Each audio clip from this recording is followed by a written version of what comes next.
Blessed day to each and every one. I would like to introduce myself first. My name is Ria Idinido from BSCA. For today, I will be discussing to you, based on my understanding, the evolution of customs valuation in the Philippines. The evolution of customs valuation in the Philippines has undergone significant changes, particularly with the adoption of the WTO Valuation Agreement in 1994.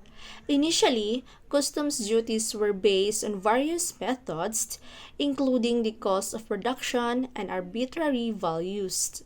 Over time, the Philippines aligned the customs valuation practices with international standards, emphasizing transparency and fairness.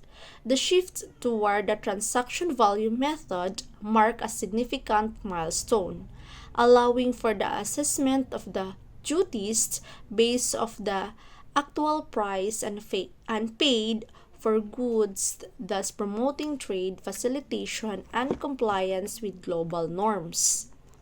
So sa una dang panahon, ang customs valuation kay ginabase lang nila kung pila ang nagasto sa isa ka product.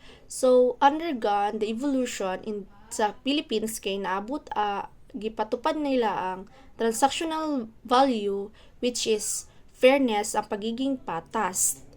So ano nila nga dako kay nga milestone ang transactional value in which kay mas mapadali og mas patas og pila jud ang nagasto sa duties sa isa ka product. Next, I will be discussing the formal name of the WTO Valuation Agreement. So, ang WTO Valuation Agreement is, ginatawag na siya formal. The formal name is for the WTO Valuation Agreement is the Agreement and Implementation of Article 7 of the General Agreement on Tariff and Trade in 1994 or GAAP or GATT. So, next, I will be discussing the determination of duties based on transaction value.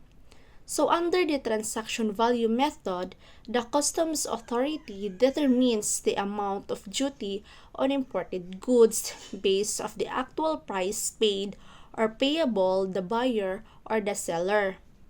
Includes the cost of the goods, transportation, insurance, and any additional costs incurred up to the point of importation. The method ensures the duties reflect the true economic value of the transaction, fostering fair trade and practices and compliance with international standards. So, the transactional value kay ginatukoy ng otoridad sa customs ang halaga sa isa ka kalakal ng buwis o aktual na presyo na binabayaran o babayaran ng mamimili sa pagbebenta. Kasama rito ang halaga ng mga kalakal, transportasyon, insurance at anuman karagdagang gastos na naitamo sa pamamaraang ito na ang buwis ay nagpapakita ng tunay na halaga ng transaksyon na nagtataguyod ng patas na gawi at kalakalan at pagsunod ng mga international na pamamaraan. So, ang transactional value daw kay mao na siya ang aktual na pagbayad sa isa ka product na binabayaran o kanang batay sa pila ang duties and taxes nga nabayaran sa isa ka product. In essence, the transaction value method is preferred because it is based on the commercial reality of the transaction.